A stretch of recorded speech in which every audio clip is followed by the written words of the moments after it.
Wow. Just wow.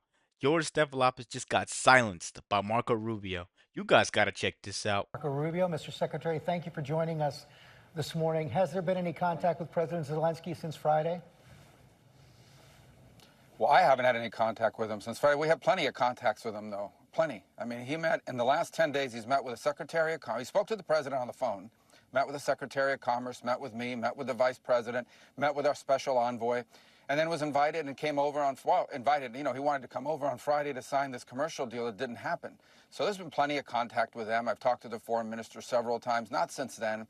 And we'll see moving forward. I think the last line in the president's Truth Social post is the one to focus in on, and that is, we'll be ready to re-engage when they're ready to make peace, which is clearly what the president's goal is here. He's trying to get Russia to the table to bring about, to see if there's a way to bring about an end to this conflict. That's his goal. That's his only goal. That's his. And we need to stop making it seem like Trump is trying to kiss Putin's ring. That's what everybody in the media is trying to do right now. I don't think that's really smart. The mainstream media needs to get this through their head. You know, support peace that Trump is trying to push. Don't disrupt the process and try to end the process and make it something that's not. So that's all they're doing. That's all they've been doing, guys. Sorry to pause it so early, but I had to voice my opinion on that. Let's keep going. That's a centralized focused. And, hopefully we'll get to a point where that's possible.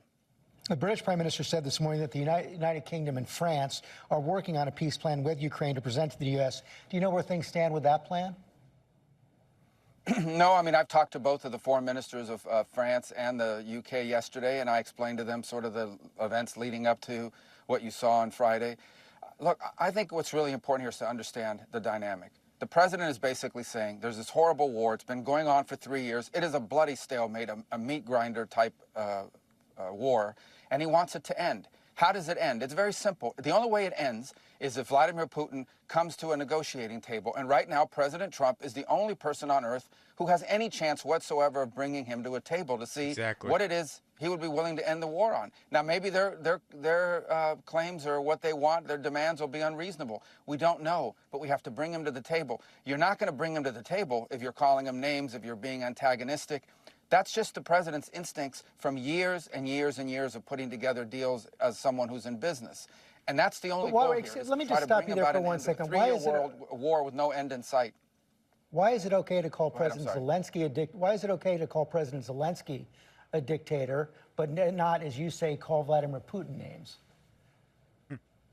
Listen, we've spent 3 years calling Vladimir Putin names. Exactly. That's not the point. The point that we're at now is we're trying to get the man to a table, the Russians. And I've said from the very beginning, maybe they don't want a deal either. We don't know. But we haven't talked to them in 3 years. But maybe they do.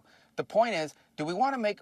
I would ask everybody this. If there are no negotiations, what is the alternative? Another 4 years of war, another 3 years of war, in which the United States and Europe continues to pour billions of dollars into a war in Ukraine? Is that the alternative? I've asked every foreign minister I meet with, tell me your idea of how this turns out. Most don't have a plan. A few have said, well, let's give them another year of fighting. A year from now, a year later, after another year of death, another year of destruction, then maybe Putin will be ready to negotiate at that point. That doesn't sound like a good plan to me, and it certainly is not a plan the president's on board with. Exactly. It's not just about getting people to the table, it's about keeping agreements that are made. And that was one of the points that President Zelensky was making in the Oval Office on Friday, is that Vladimir Putin has not kept the agreements that were made in the past. Wasn't he right about that? But what is moving forward is the question, not the past. No one here is claiming Vladimir Putin is going to get the Nobel Peace Prize this year, or that he should be the man of the year of the Humanitarian Association. What we're arguing here is he has a very large country. They're in full war footing. They're cranking out weapons now at a war footing pace.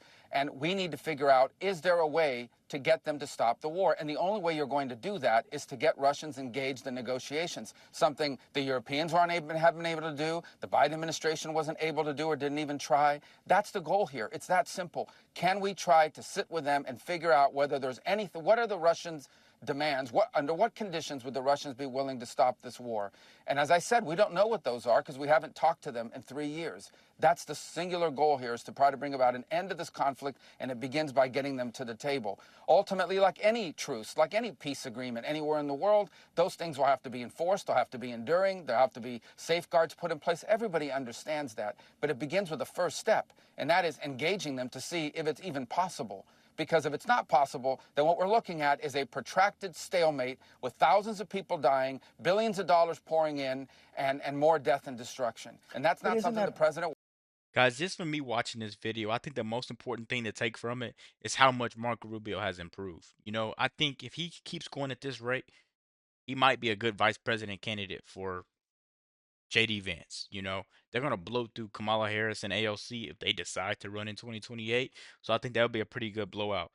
I love that he embraced the MAGA movement and he's actually standing up for something. This guy is spreading brilliance every time he speaks. He's able to articulate himself as a great, great communicator that he is. Trump knew why he picked him, you know? Trump knew what deep down was inside this guy. He knew he could come out and he could speak. Let's keep going, guys. Wants to be a part of. He's made it very clear. Aren't those talks feasible only if the United States is willing to also provide security guarantees to Ukraine? That was the point that President Zelensky was also making in the Oval Office. Well, the security guarantees, which I actually like to call deterrence of a few, is all contingent upon there being a peace. Everybody's saying security guarantees to secure the peace. You first have to have a peace. We don't even know if the peace is possible. And this was understood by the Ukrainians. It was explained to them repeatedly. And that is, here's our strategy. We're trying to get Putin to a negotiating table. Let's not rehash. Everyone knows the history here, the back and forth. We understand that. We all understand that. But the question now is, can we get them to a table to negotiate? That's our goal. Don't do anything to disrupt that. And that's what Zelensky did, unfortunately, is he found every opportunity to try to Ukraine-splain on every issue. Then he confronts the vice president. When the vice president says, the goal here is diplomacy, he immediately jumps in and challenges the vice president. Well, what kind of diplomacy? So we all understand, okay, that Putin is not going to be an easy negotiator in this regard. We all get that. But we have we have to start the process to see if something is even possible. And I honestly am puzzled. I just don't understand. The Biden administration berated Benjamin Netanyahu and the Israelis, put all kinds of conditions and pressure on them to try to get a ceasefire. In this particular case, we've been nice by comparison. And all we're trying to do here is figure out whether a peace is possible. All these other things that people keep bringing up, that'll have to be a part of a negotiation. Right now, there is no negotiation. Shouldn't we at least try to see if there is a way to end this war in a way that's acceptable to both sides and is enduring and sustainable? How is that a bad thing? I really am puzzled why anyone thinks that trying to be a peacemaker is a bad thing. It's only a bad thing when it's Donald Trump trying to do it. When it's President Trump, it's absurd to me. Exactly. Well, even some of your Republican allies are puzzled by the steps that President Trump has taken to placate Vladimir Putin. I want to bring up a post that Lisa Murkowski. Well, which ones? What steps has the president taken to placate? Let me show you. Let me show you what. Are we arming the Russians? Are we providing economic assistance to the Russians? Have we given the Russians $180 billion? Please let me ask you a question. This is Lisa Murkowski, and here's what she says. This week started with administration officials refusing to acknowledge that Russia started the war in Ukraine. It ends with a tense and shocking conversation in the Oval Office and whispers from the White House that they may try to end all U.S. support for Ukraine. I know foreign policy is not for the faint of heart, but right now I am sick to my stomach as the administration appears to be walking away from our allies and embracing Putin, a threat to democracy and U.S. values around the world. Those are not my words. That's Senator Lisa Murkowski. What's your response? Well, yeah, we're a free country. People have a right to these opinions. I would just say to you, what have we done to placate the Russians? The only thing we've done is say, are you guys willing to talk about peace? I say the same point. We're not giving them. We haven't given. You voted with North Korea and Russia and you voted with North Korea and Russia and Belarus in the United Nations and against our Western allies. No, let me tell you. All right. So do you know what the United Nations resolution was? I'll tell you if you want to hear what it was. It basically said this has been a horrible war. It's time for it to end. The job of the UN is to bring about peace in the world. I thought that's what the UN was created to do, to stop wars and to prevent them. And that's what the resolution did. Was it antagonistic towards the Russians? No. Back to the point. But it also didn't praise the Russians. All it said is, this is a bad war. It needs to end. And by the way, at the Security Council, which has not been widely reported, the first resolution on Ukraine that has passed the Security Council in 3 years, passed this week because of the leadership of President Trump. And it's a resolution that says, bad war needs to end. Let's bring the two sides together. That's what the resolution is. Again, what is the United Nations for? Isn't it not a forum to promote peace in the world? And shouldn't we all be happy that we have a president who's trying to stop wars and prevent them instead of start them? And I just don't get it. I really don't, other than the fact that it's Donald J. Trump. If this was a Democrat that was doing this, everyone would be saying, well, he's on his way to the Nobel Peace Prize. This is absurd. We are trying to end a war. You cannot end a war unless both sides come to the table, starting with the Russians.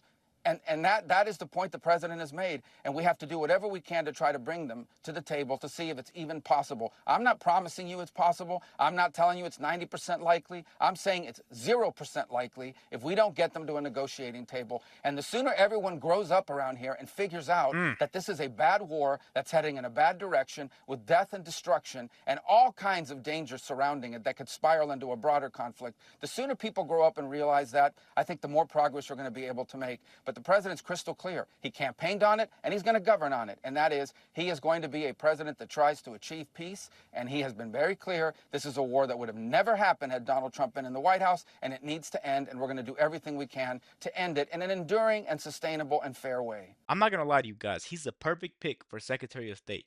You know, he speaks so perfectly, clearly about the situation, and he spreads nothing but facts.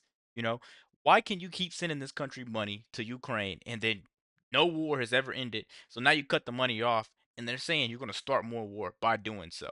You know, you're just fueling them to keep going with war and all their shopping sprees. Let me know what you think about this video. Be sure to like, comment, subscribe if you're new, and as always, let me know what to react to. We're out.